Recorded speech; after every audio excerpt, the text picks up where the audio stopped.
Every year on March 17th, millions of people recognize St. Patrick's Day by dressing in green and going to parades and festivals to celebrate the holiday.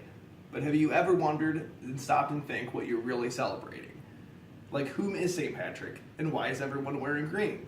Well, every year when I go out, I wear my green bow tie and my family wears the green hat, and we all go out, have the pin, but do you really know the true meaning behind the holiday?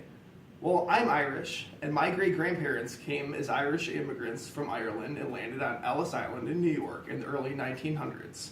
So the Irish traditions and the holiday are really familiar with my family as we celebrate every year, and we look forward to it. I remember asking my grandpa these questions and just why we celebrate this holiday. And he told me that it was celebrating the death of St. Patrick, who died 1,500 years ago.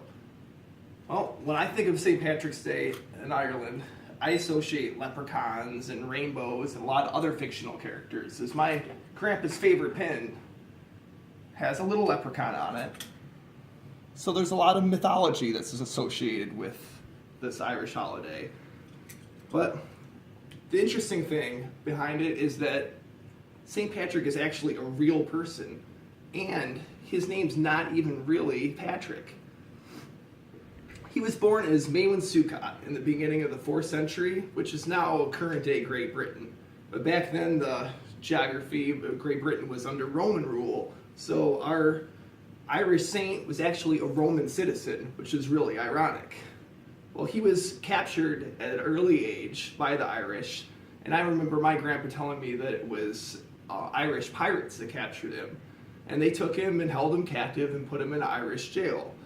Well, folklore has it that he had a dream and it gave him means to escape, or possibly he was released from the Irish jail, and he was a citizen of Ireland, and he farmed and had cattle for about 10 years before eventually returning back to his homeland.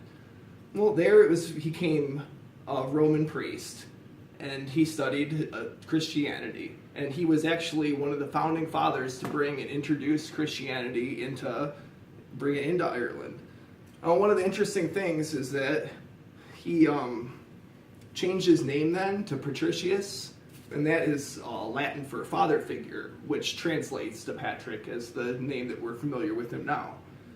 And when he brought Christianity to Ireland, he used the shamrock to associate the Trinity, the Father, Son, and the Holy Ghost, which is the 3 parts of the shamrock.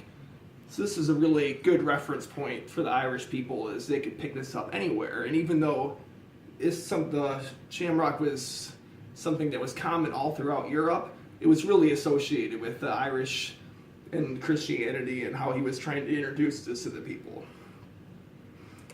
And there's another folklore that is kind of interesting of St. Patrick, as he said that he was the one that rid all the snakes out of the land. Well, it's kind of was a metaphorical symbolism, because he was trying to introduce Christianity, and the pagans who were associated with Druidism and witchcraft, they were really accepting of it. So the ridding of the snakes was kind of getting rid of the pagans or the non-Christians out of the land. So it was kind of interesting. So the holiday was first observed as a feast day in honor of St. Patrick, or the patron of Ireland, in 1631, and it does fall right in the middle of Lent, which is kind of ironic. It's a convenient break for the Christians in their fasting, so they can take advantage to drink, eat, and indulge. So the first New York parade was in 1762, and back then the official color of St. Patrick's Day was not the traditional green that we're all familiar with, but it was actually blue. And it wasn't later until 36 years later of the Irish Revolution in 1768, and that was when the Irish broke free of Britain's rule and they changed the color of their flag to green, and that's the color that we're all familiar with today.